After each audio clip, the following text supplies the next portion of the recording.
Hello everyone, I am Vidyacharan Shukla, a student of IM33 Chennai campus, batch 2019-21.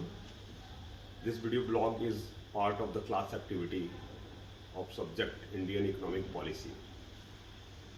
I have selected topic Industrial Policies Post-Independence, how it has impacted the industrial growth in India. Post-independence, Jawaharlal Nehru demonstrated his willingness to compromise socialism for the perceived benefit of the country to provide financial incentive for expansion of the private enterprises. However, after the crisis of 1957, India turned towards import substitutions, industrialization. That was a decision by Jawaharlal Nehru. The focus was to improve the goods which are being imported at that point of time, and industrial focus was to produce the goods which at that time we were importing. But this policy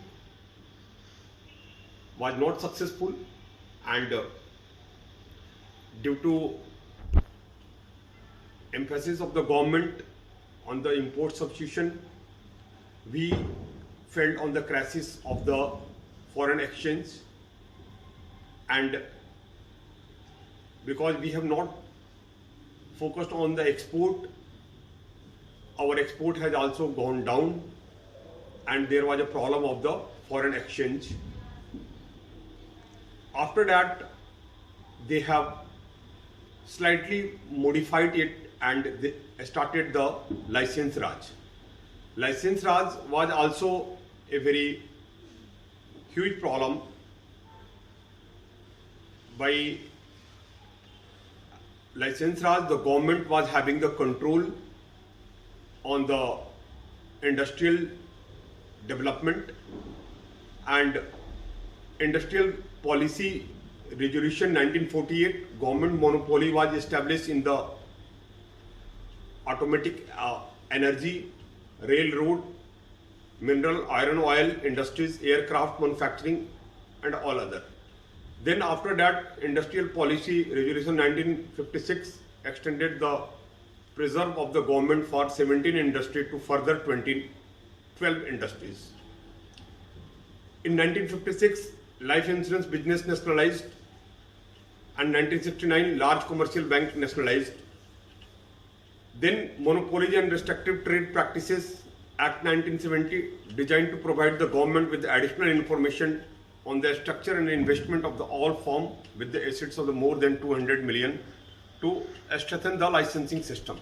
This was done in order to decrease the concentration of the private economic power and to place restraints on the business practices considered contrary to the public interest. So over the year, the central government started form the agencies and company engaged in the finance, trading, and exploitation, manufacturing, utility, transport, like the GAIL India, SAIL, and ONGC. Such type of organization emerged. In the License Raj also, there was a problem that the growth of industry was in the hand of government, and government was focusing on the manufacturing sector in place of having a good governance. So this has also not very successful. Post this, in 1991, this after the economic reform, government has taken a step to end the License Raj, and they have opened the economy.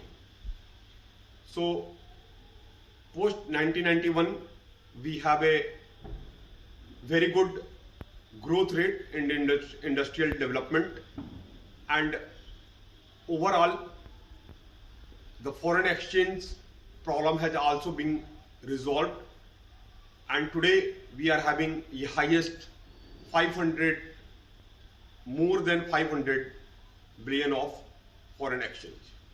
Thank you.